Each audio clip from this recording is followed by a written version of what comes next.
we're saying. Hey, Zion. Hey, buddy. I think he's pooping. He look irritated. He look like, nah, bro. The funniest part is his face. Don't he look over it? Look at his face. He look like, get on. Get on. I think he pooped. You smell that? No. Almighty God. Oh, God.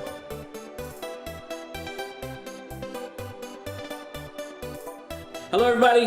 Welcome back to Wright Chronicles. It has been a long time since we've made a video, so we just wanted to come and do a quick life update and share our birth story. Meet baby Zion. Zion! Z baby's here. Oh, he's leaking. Well, not Z baby, just Zion. Only TT Mari calls him Z baby. Yeah. We prefer to call him by his prophetic name, Zion.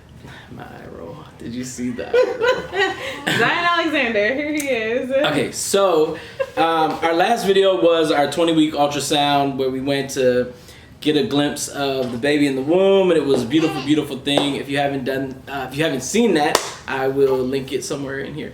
But so what's the update? It's since 20 week.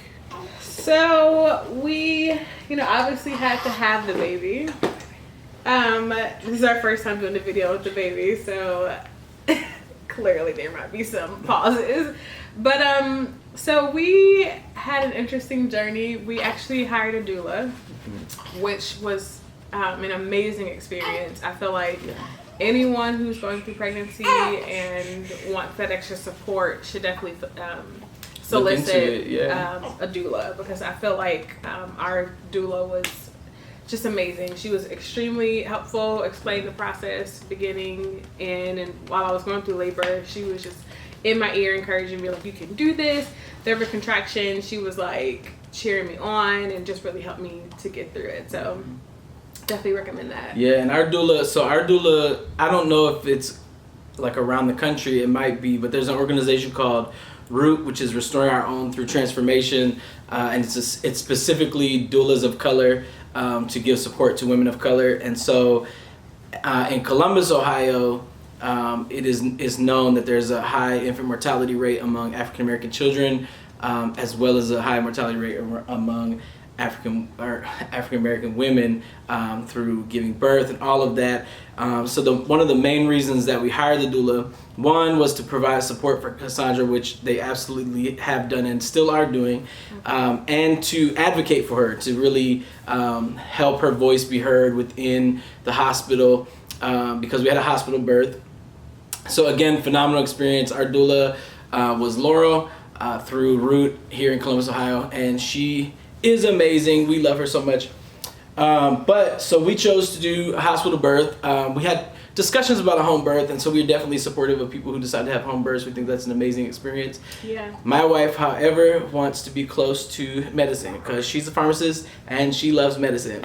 So Legal drugs. So she definitely wanted her epidural. She got to about I got to 5, which is a blessing. Dilated, yeah. And they gave her the epidural. Epidural was a whole experience because, ooh, nice burp, bud. So, they didn't place the epidural correctly the first 3 times. And so they had to have another doctor come and do it correctly the last time, and it finally worked, which was great. We had a number of interesting experiences. So let me just say, I thought I was going to be able to go the whole time without an epidural. Yeah. I was like, listen, I'm going to try to get as far as I can. I woke up in the morning, started having contractions. We went to my doctor's appointment and then went straight to the hospital, and I just labored. And I was like, man, this is so strong. Like, surely I'm like almost there by now. So like I get checked and they're like, oh, like you're done. Yeah, it had only been 5 hours. The nurse was like, you're definitely at 10. I was like, oh my gosh, really already? I was so bummed.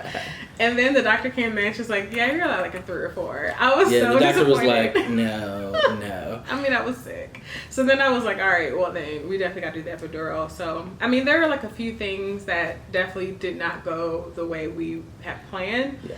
But, the doula being there, of course, Carl being there, and my family being there, for me praying while I was going through labor was a tremendous blessing. So I think going into it, I had my plan of what I thought it was going to be. You know, we had our preferences of everything that how we wanted it to go down. Yeah. I did not anticipate it being 19 hours. I was like, I'll be done in like maybe 8 or 9. Was not the case. But you know, the Lord knows everything, and ultimately, like, we were just thankful that He made it here safely. Like, that was ultimately our prayer, and you know, that's what happened. So we were nervous at some point that we were going to have a C-section because it couldn't find its heartbeat for a second, a quick second, a split second. But that has more to do with the placement of the monitor and interesting people. But his heart was fine. The baby's heart was beating. They did what they do, which we won't go into. But all in all, it was a tremendous experience. There were a number of situations that were kind of scary because when you're a first-time parent, you're having a baby. When things aren't really explained super well, or people are just rushing, there are moments that can be really scary because we don't really understand what's happening and all of that. So, but overall, I think you said it was 19 hours. Mm-hmm. So 19 hours laboring, and Zion was born. 19 hours. Yeah, it's amazing that this big baby came he's out. almost a month now, so he was still big. Came out of her. He was 7 pounds. Yeah, so I don't know if this is an appropriate term, but she had a vaginal birth, and but it was just crazy to watch because when he was crowning, his head looked really tiny. Like I was like, oh, he's so small.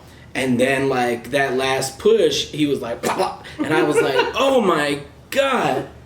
He was in there. That big old thing came out of there. And I just looked back at Sandra like, girl, you deserve an Oscar award, a trophy, a plaque, a star named after you, something, because you were a champion, I don't know how y'all do it. Yeah, I have never experienced anything like that in my life. Yeah. It's funny, like, people say, like, it's the most painful thing you'll ever go through, which is true. No, but what do they say? When you see the baby, you forget it all. However, I didn't forget. She said she I remember. Look at him. Do you remember? I remember, bruh. So it makes it worth it, but you still remember. I did tear.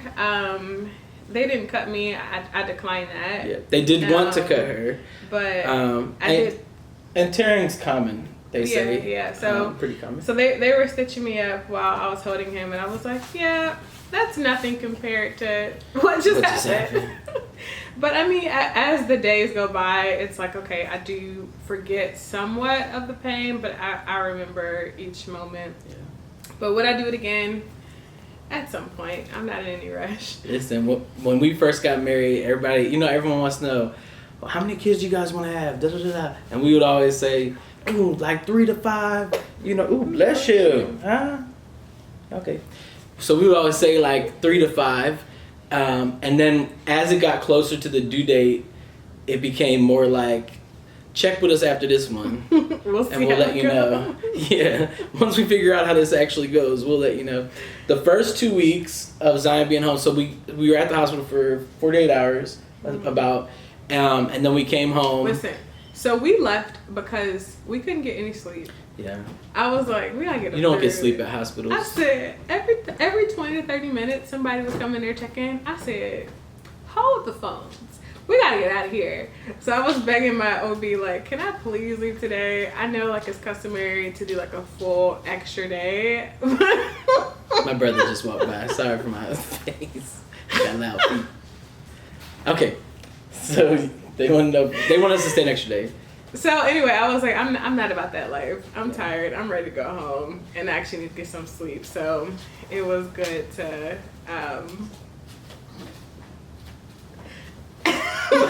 Your feet are so loud. All right, he's sitting, so continue. It was actually good to be able to go home. And when we were in the car on the ride home, no lie. So, like, everything changes when you become a parent. Yeah. So, of course, I feel like I'm the better driver between the two of us. I'm much more cautious. I'm much more using signals every time. She's a grandma. I just follow all the laws, and I know them very well. And I am very good at instructing people. She's Holy Ghost Junior. Holy Ghost Junior.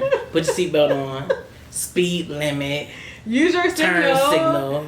Bro, you can't make a U-turn. Stop texting and driving. Stop emailing and driving. Instagramming, Facebook, all the things and driving. No comment. I plead the fifth. Just drive. So anyway, so we're driving, and I did notice that he did wear his seatbelt, which was a plus, and he wasn't really on his phone, which is a new thing. So I was like, oh, he became a parent, and that's the only thing that we checked for him to stop using social media while driving. So anyway, I was in the back taking care of Zion, and I was looking at all the cars, and I was just thinking, like, every car is a threat. This person's talking on the phone, so they're not paying attention. Then I saw three teenagers in sports cars driving so fast alongside of us. I don't even think they were sports cars. They looked like... Yeah, they were sports cars. They looked like them off-road ATV kind of situations. It was something fast. Yeah. And I was just like, bro, if y'all hit us, it's over. Yeah. And I'm not about that life. Yeah. Mind you, her hormones were all over the place. So to give you a fast forward, we got home. The first 2 weeks, especially, the first 2 weeks with the newborn is really, really, really rough because you're not getting any sleep. The baby's waking up. Our baby was waking up like every 30 minutes. So it was like the second you lay your head on the pillow and start to drift, he starts screaming. And because you're a new parent, you don't even know like what his cues are yet, all this stuff. So you're just trying to figure out what is it that he wants, right?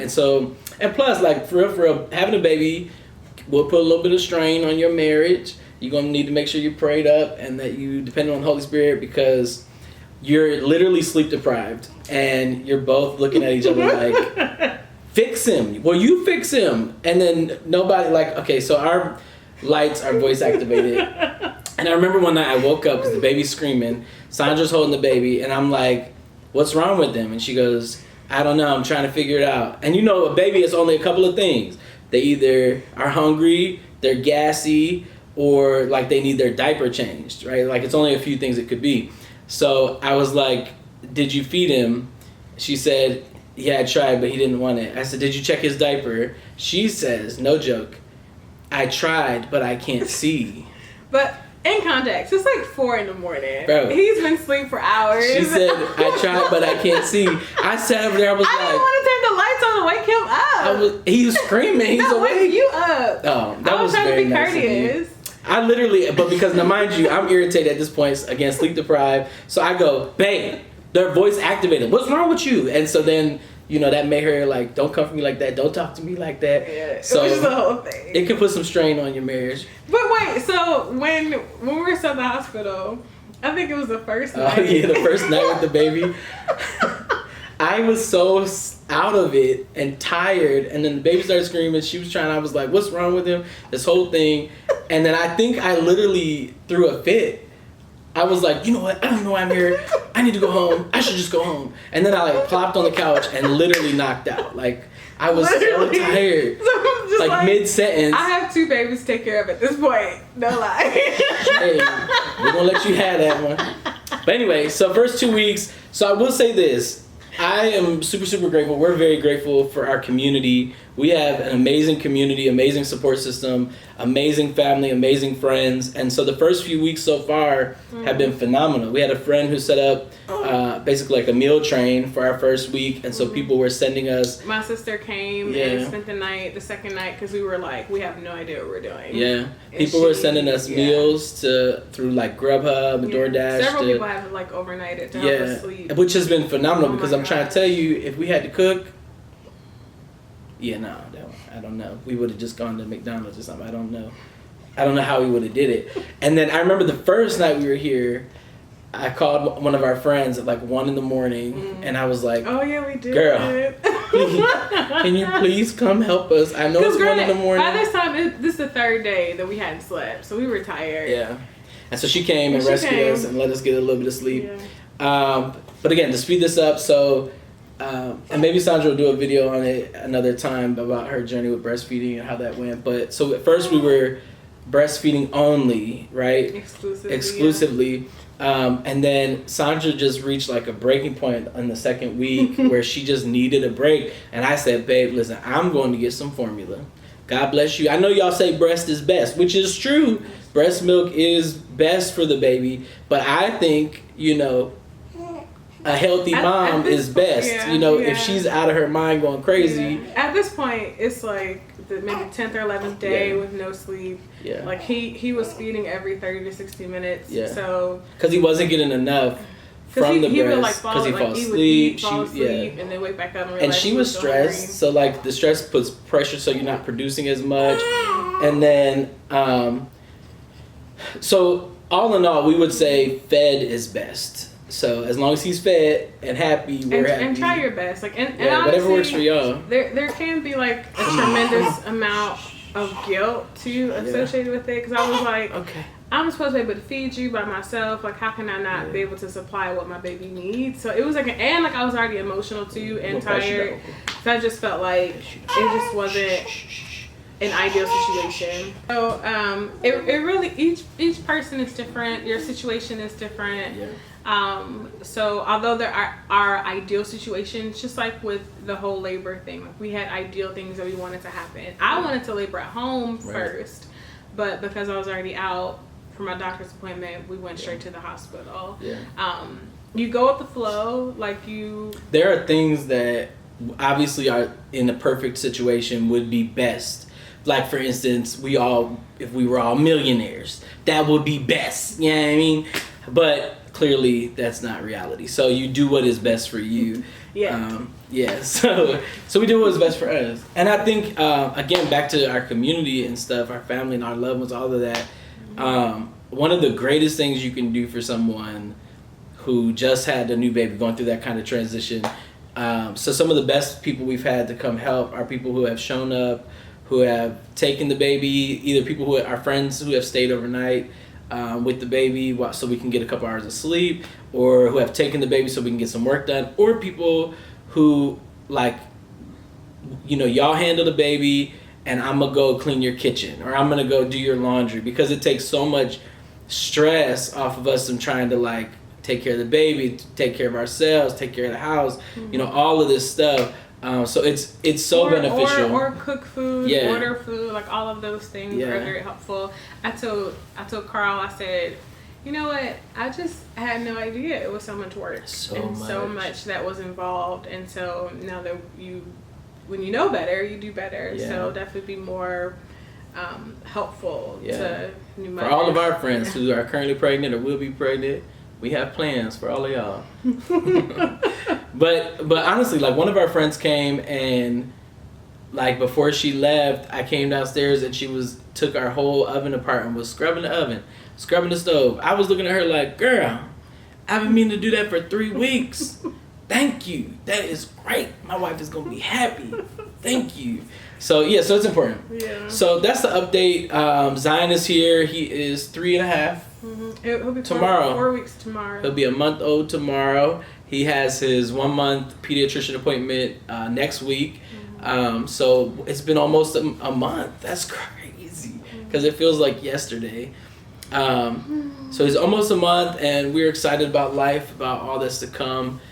Raising him in the fear and admonition of the Lord. And I think one of my most exciting things about, or the thing I'm looking forward to most, I should say, about raising Zion is being able to teach him, nurture him, care for him, but most of all, steward and watch who he becomes as an individual, what his personality is like, and what kind of man he becomes. I think that's what I'm most excited about. What are you most excited about?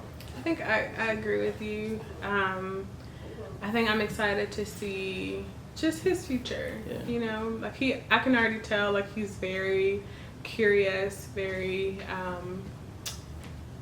observant, and I'm just eager to see, you know, how this kind, sweet, patient little boy grows up and changes the world. So it's such a blessing to be entrusted with this type of responsibility. So, you know, we don't take it lightly to have the privilege to raise someone to be a voice in the future. and to just be a light in, you know, this generation. So we're thankful. Okay. So that pretty much sums up where we've been and how life has been the past few weeks. 4 weeks and counting. We obviously didn't video a lot because we were just trying to sleep and eat and survive. But we have plenty of pictures to show you, so enjoy. Yeah, and before we do our pictures, if you are new to our channel, be sure to like, comment, subscribe, all of that stuff. And if you have specific questions about the pregnancy, the birth, whatever, you can leave them in the comments, and we'll be sure to get back with you on them. Maybe we can do a Q&A later on. I know some of you asked us to do a Q&A about our relationship, dating, marriage, and all of that. So, yeah, so drop your questions in the comment box, and we'll be sure to get back to y'all. So, here's pictures design, whichever way they come.